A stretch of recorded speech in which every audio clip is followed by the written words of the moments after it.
My dear students, আরও একটি translation class নিয়ে তোমাদের সামনে আমি হাজির হয়েছি। আর তোমরা জানো তো, ট্রান্সলেশন যত প্র্যাকটিস করবে নিজেদের লেখার ক্ষমতা তত ইমপ্রুভ হবে। তো এই ট্রান্সলেশনটা করার আগে এইদিকে আমি কিছু বলেছি, লিখে দিয়েছি। দেখো, খেয়েছিল পাস্ট ইনডেফিনাইট। কি করবে? আমি জাস্ট একটা ভার্বের উপরে এক্সাম্পল দিয়েছি। খেয়েছিল পাস্ট ইনডেফিনাইট হবে এট, ইটের পাস্ট ফর্ম। খাইনি পাস্ট ইনডেফিনাইটের নেগেটিভ, ডিড নট ইট। খেতে পারেনি বা খেতে পারতো না, এটা খাইনি মানে কি? সে নিজে ইচ্ছা করলে খেতে পারতো কিন্তু খাইনি, সেটা হবে ডিড নট ইট। কিন্তু ইচ্ছা থাকা সত্ত্বেও খেতে পারিনি বা খেতে পারতো না, তখন হবে কুড নট ইট। ভালো করে খেয়াল করো, যদি কোথাও থেকে খেতে বা খাওয়ার জন্য, সে রান্নাঘরে গিয়েছিল খেতে বা খাওয়ার জন্য, আমি করতে পারি টু ইট অথবা ফর ইটিং। ওকে, মানে এই খেতে বা খাওয়ার জন্য, এই দুটোর জন্যই টু ইটও চলতে পারে, ফর ইটিংও চলতে পারে। ভেবেছিল খাবে, সে ভেবেছিল খাবে, তাহলে কী হবে? থট দ্যাট হি উড ইট। খাবে ফিউচার, কিন্তু সেই ভাবনাটা, খাবে যে ভাবনাটা, সেটা তো অতীতে ভেবেছিল, সেই জন্য হি উইল ইট হবে না, হি উড ইট। এটা মনে রাখবে, কারণ আমরা জানি খাবে যাবে হলে উইল ইট হওয়ার কথা, কিন্তু পুরো ব্যাপারটা সে পাস্টে ভেবেছিল, তো অতীতে ভেবেছিল, তাই হবে থট দ্যাট হি উড ইট। আর কোথাও যদি বলে কারণে, অসুস্থতার কারণে, ক্লান্তির কারণে, তখন বলবো ডিউ টু বা বিকজ অফ টায়ার্ডনেস। এইগুলো কিন্তু আমাদের ট্রান্সলেশনে খুব কাজে লাগবে। এবারে এসো, একটি খুব মোটা মহিলা ঠিকভাবে হাঁটতে পারতো না তার অতিরিক্ত ওজনের জন্য। তাহলে এই হাঁটতে পারতো নাটা হচ্ছে কি? ভার্ব। আর কে হাঁটতে পারতো না? একটি খুব মোটা মহিলা। তাহলে এটা সাবজেক্ট আর এটা হচ্ছে ভার্ব। তারপরে একটা অ্যাডভার্ব রয়েছে, ঠিকভাবে আমরা সাজাবো। আগে আমরা সাবজেক্ট নেবো, তারপরে ভার্ব নেবো। এই যে দেখছো সাবজেক্ট ভার্ব। এইবারই হাঁটতে পারতো না, দেখো এর সঙ্গে মিল আছে না? খেতে পারতো না, তাহলে আমরা কুড নট দেবো। তাহলে কি লিখলাম? এ ভেরি ফ্যাট লেডি, খুব মোটা মহিলা। এইটা চলে এলো, এই যে এই মডেলটা কুড নট ইট, এটা সেখানে হবে হাঁটতে পারতো না, ওটা ছিল খেতে পারতো না, তাহলে কি? কুড নট ওয়াক হয়ে গেল। ঠিকভাবে অ্যাডভার্বটা দিলাম প্রপারলি, তার অতিরিক্ত ওজনের জন্য। এই যে জন্য, এই যে অনুসর্গটা জন্য, এর জন্য কি দেবো? ফর, তার, মহিলা, তাহলে হিজ হবে না হার। অতিরিক্ত ওজন ইংরেজি কি? Over weight. এই বাক্যটা হয়ে গেল। সেই জন্য তার চর্বি কমানোর জন্য সে একটি ডাক্তারের কাছে গিয়েছিল। বাংলায় অনেকভাবে বলা যায়, কিন্তু ইংলিশের একটা সিস্টেম আছে। প্রথমে আমরা লিখবো সেই জন্য, প্রথমেই দিয়ে দিলাম সো। তার চর্বি কমানোর জন্য সে একটি ডাক্তারের কাছে গিয়েছিল, তাহলে এটাই হচ্ছে ক্রিয়া। গিয়েছিল, কে গিয়েছিল? সে, মানে ওই মহিলাটি। কোথায় গিয়েছিল? একটি ডাক্তারের কাছে। আর তারপরে হচ্ছে তার চর্বি কমানোর জন্য। তাহলে ধরো প্রথমেই সাবজেক্টটা ধরো সে, সি। এই যে ডাক্তারের কাছে যাওয়াটা না, এই ওয়েন্ট টু ডক্টর না বলে সবথেকে ভালো হয় ভিজিটেড এ ডক্টর। তাহলে ডাক্তারের কাছে গিয়েছিল, এটা ভিজিটেড, ভার্বের 2 নম্বর। দেখো গিয়েছিলোর সঙ্গে খেয়েছিলোর মিল আছে না? তাহলে এটা যদি ইতে 2 নম্বর হয় এট, তাহলে এটা হলো ভিজিটেড এ ডক্টর। বাকি রইল কি? তার চর্বি কমানোর জন্য। এই যে চর্বি কমানোর জন্য, এই যে কমানোর জন্য, মিল পাচ্ছ? খাওয়ার জন্য, তাহলে কি? দুটো হতে পারে, ফর ইটিং বা টু ইট। তাহলে কমানো ইংরেজি কি? রিডিউস। তাহলে আমি বলতে পারি টু রিডিউস বা ফর রিডিউসিং, কিন্তু আমি এইটা নিলাম, ঠিক আছে? To reduce. এবারে দেখো কমানোর জন্য কোনটা? কি কমানোর জন্য? অবজেক্ট কোনটা? তার চর্বি, হাড়, ফ্যাট, পুরোটাই কিন্তু কভার হয়ে গেল। তারপরে দেখো, ডাক্তার মহিলার পালস এবং ব্লাড প্রেশার মাপলেন, অর্থাৎ মেপেছিলেন। এইটা কে মেপেছিলেন? ডাক্তার। কি মেপেছিলেন? মহিলার পালস আর ব্লাড প্রেশার। তাহলে এটা অবজেক্ট, এটা ভার্ব, আর এটা কি? Doctor, subject. দেখো the doctor subject, measured V2, এই ফর্মে এলো মেজার্ড অথবা চেকড V2 হলো। ডক্টর ভার্ব হলো, মেজার্ড, এবার অবজেক্ট। কি মেপেছিলেন? মহিলার পালস আর ব্লাড প্রেশার। দেখো মহিলার, তাহলে পালস আর ব্লাড প্রেশারটা কার? মহিলার। একটা অ্যাপোস্ট্রফিজ আনতে হবে। দ্য লেডিজ, এই যে দেখছো অ্যাপোস্ট্রফিজ দিয়েছি, the ladies pulse and blood pressure. এবারে দেখো, তারপর তিনি মহিলাকে বলেছিলেন, বলেছিলেন এর সঙ্গে মিল আছে না? তাহলে কি দিলাম? তারপরে দেন কে বলেছিল? সাবজেক্ট, তিনি, হি। বলেছিলেন এটা হচ্ছে, তাহলে এটা সাবজেক্ট, এটা ভার্ব। তাহলে আমার সাবজেক্টের পরেই ভার্ব আসবে। তাহলে হি টোল্ড, টেলের 2 নম্বর কি? টোল্ড। কাকে বলেছিলেন? মহিলাকে। তাহলে টোল্ড দ্য লেডি। তাহলে এটা সাবজেক্ট, এটা ভার্ব, এটা কি? অবজেক্ট। বলেছিলেন মহিলাকে। তারপরে আসছে যে, যে মানে কি হচ্ছে? দ্যাট। কি বলেছিলেন? তিনি কোনো ওষুধ দেবেন না। দেখো এইটার সঙ্গে মিলছে না? এই যে ভেবেছিল খাবে, কি খাবে না, অর্থাৎ এই যে ভেবেছিল খাবে মানে হি উড ইট, যদি বলি যে খাবেন না তাহলে হতো উড নট ইট। ঠিক এই ফর্মুলায় আসছে কি যে তিনি দেবেন না, তাহলে উড ইট যেমন আছে তাহলে এটা হবে উড গিভ, কিন্তু এখানে কি বলছে দেবে বলছে না, বলছে দেবেন না, তাই মাঝখানে একটা নট বসে গেল। That he would not give, এবার কি দেবে না, কোনো ওষুধ, এটা হচ্ছে কি অবজেক্ট, তাহলে এটা সাবজেক্ট, দেবেন না এটা হচ্ছে কি ভার্ব, এটা সাবজেক্ট দিলাম, হি দেবেন না এই ফর্মুলায় চলে এলো, উড নট গিভ, আর কি দেবেন না, কোনো ওষুধ, এনি মেডিসিন। তারপরে বাক্য শেষ হচ্ছে না, কি বলছে, কারণ, বিকজ, তুমি বিকজ লিখতে পারো অথবা অ্যাজ লিখতে পারো, আবার একটা ক্লজ শুরু হচ্ছে অ্যাডভার্বিয়াল ক্লজ, বিকজ বা অ্যাজ, মহিলাটি 10 দিনের মধ্যে মারা যাবেন, তাহলে এইটা সাবজেক্ট, কে মারা যাবেন, মহিলা, আর মারা যাবেন এটা হচ্ছে কি ভার্ব, তাহলে আমাকে সাবজেক্ট ভার্ব করতে হবে, আমি লিখলাম দ্য লেডি।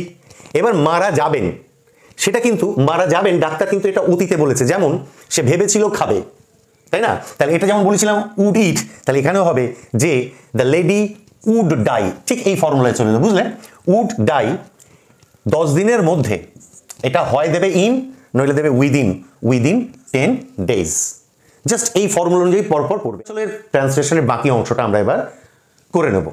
তো ডাক্তার যেহেতু বলেছে 10 দিনের মধ্যে মারা যাবে, তাহলে হতাশ হয়ে মহিলাটি বাড়ি ফিরেছিলেন, ভার্ব কে, মহিলাটি, আর এই হতাশ হয়ে, এই হওয়া মানে তো বিভার্ব, এই যে আমি লিখেছি না, এই যে দেখো খাইয়া বা খেয়ে বা হয়ে, ভার্বের গায়ে কি দেবো, আইএনজি, তাহলে আমি কি দিলাম, বিইং ডিজেক্টেড, স্যাড, আপসেট, এই তিনটের মানেই বলা যায় কি হতাশ, বিইং ডিজেক্টেড, স্যাড, আপসেট, এখনো সাবজেক্ট আসেনি, সাবজেক্ট এবার আসবে, মহিলাটি, আমি লিখতে পারি দ্য লেডি, বা আমি লিখলাম শি, রিটার্ন হোম, তাহলে এখানে দ্য লেডিও লিখতে পারতাম, সাবজেক্ট ভার্ব, ফিরেছিল, ভার্বের 2 নম্বর, V2, রিটার্ন হোম, এবং অ্যান্ড, ওই মহিলাটি তো খাওয়া ঘুম বন্ধ করে দিয়েছিল, তাহলে অ্যান্ডের পরে আমার আবার দ্য লেডি বা শি লেখার দরকার নেই, এবং বন্ধ করে দিয়েছিল, এই যে বন্ধ করে দিয়েছিল এইটার সাথে মিলবে, খেয়েছিল, গিয়েছিল, বন্ধ করেছিল, তাহলে ভার্বের 2 নম্বর, V2, স্টপড, অবজেক্ট, কি কি স্টপ করেছিল, খাওয়া আর ঘুম, সেইটা কি হলো, ইটিং অ্যান্ড স্লিপিং, খাওয়া ঘুম বন্ধ করে দিয়েছিল, ইটিং অ্যান্ড স্লিপিং, ভার্বের গায়ে আইএনজি মারলে সেটা অবজেক্টের কাজ করে, নাউনের কাজ করে, তাহলে কি বন্ধ করেছিল, ইটিং অ্যান্ড স্লিপিং। তারপরে কি বলছে, এই কারণে মহিলাটির ওজন কমেছিল, এই কারণে, দেখো ডিউ টু অথবা বিকজ অফ, আমি একটা নিলাম ডিউ টু, তুমি ইচ্ছা করলে বিকজ অফ নিতে পারতে, এই কারণে বলতে এই না ঘুমানো, না খাওয়া, তাহলে ডিউ টু দিস, বা লিখতে পারো বিকজ অফ দিস, এবার সাবজেক্ট আসবে কে, দ্য লেডি, তার অনেক ওজন কমেছিল, তার ওজন কমেছিল, এটা আমি একটু আমার মতো করে বলছি যে দ্য লেডি, এইটা সাবজেক্ট, এইটা ভার্ব, লস্ট, হারিয়েছিল, ঠিক আছে, তার হারিয়েছিল, কমে গিয়েছিল, দ্য লেডি লস্ট, কি হারিয়েছিল, তার কি কমেছিল, এ লট অফ ওয়েট, তাহলে the lady subject, V2, lost কি না, এ লট অফ ওয়েট, এবং সে রোগা হয়ে গিয়েছিল, অ্যান্ড আবার আমি এখানে দ্য লেডির জন্য এখানে একটা আমি কি শি দিতেই পারতাম, দেওয়ার দরকার নেই, অ্যান্ড যেহেতু একই সাবজেক্ট রিলেট করছে ভার্বের সাথে, বিকেম থিন, কি হয়েছিল, রোগা হয়েছিল, থিন অথবা লিখতে পারি লিন, LEAN, এবং এই কারণেই মহিলাটি, এই হলো the lady, had lost a lot of weight, অনেকটা ওজন তার কমেছিল, এবং সে রোগা হয়েছিল, অ্যান্ড শি বিকেম থিন অথবা লিন, সেটা দিতেও পারো নাও দিতে পারো। তারপরে বাক্যে দেখো, কিন্তু সে মারা যায়নি, কিন্তু সে মারা যায়নি, এইটা মারা যায়নি, এটা আমার এখানে লেখা হয়নি, আমি নিচে লিখে দিচ্ছি, কিন্তু মানে বাট, মারা যায়নি এইটাতে আসছে, দেখো খায়নি, মারা যেতে পারেনি বলছে না তো, মারা যায়নি এইটা হবে, তাহলে কি হবে, but she did not die, এইটা হবে যে সে মারা যায়নি, but she did not die, তাহলে এটা হয়ে গেল, কিন্তু সে মারা যায়নি, তাই সে 10 দিন পরে ডাক্তারের কাছে গিয়েছিল, এইটা হচ্ছে ভার্ব, খেয়েছিল সঙ্গে মিলছে, গিয়েছিল, কে গিয়েছিল, সাবজেক্ট সে, আর আমরা লিখব তাই সে 10 দিন পরে, তাহলে আফটার 10 days, এখানে একটা আমরা লিখে দিতে হবে, তাই ইংরেজি কি লিখবো, সো লিখলাম, সো সে 10 দিন পরে, আগে লিখে নিলাম আফটার 10 days, মানে এই যে টাইম ব্যাপারটা 10 দিন পরে, পরে মানে কি আফটার, অনুসর্গ, আফটার 10 days লিখে দিলাম, ডাক্তারের কাছে গিয়েছিল কে, সে, তাহলে কি বলবো, শি, গিয়েছিল ভার্বের 2 নম্বর, সাবজেক্টের পরে কি হলো, ভার্ব, 2 নম্বর ওয়েন্ট, কোথায় গিয়েছিল? ডাক্তারের কাছে। ডাক্তারের কাছে একটা প্রিপোজিশন দিতে হবে, টু দ্য ডক্টর। ডাক্তারের কাছে গিয়েছিল এটা বলতে, এটা বলতে, তাহলে কি বলবো?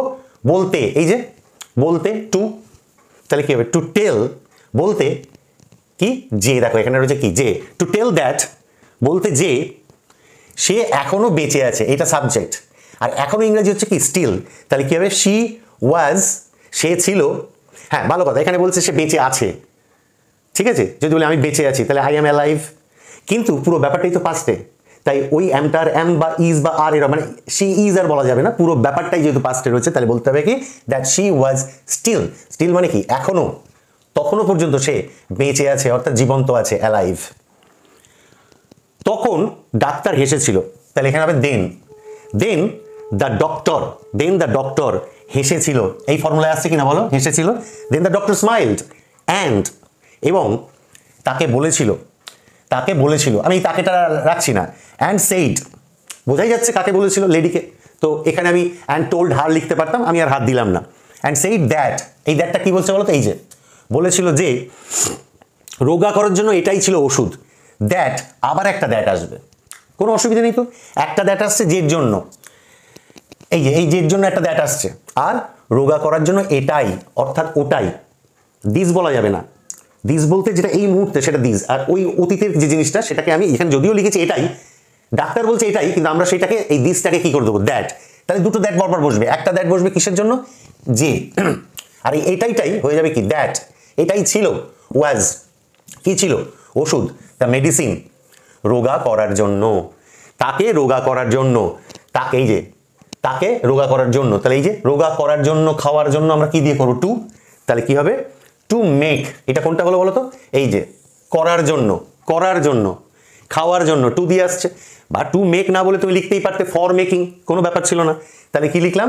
টু মেক, কাকে? তাকে, ওই মহিলাকে, এটা হচ্ছে অবজেক্ট। টু মেক হার, কি করতে? এটা কমপ্লিমেন্ট, থিন অথবা লিন, থিন অথবা লিন।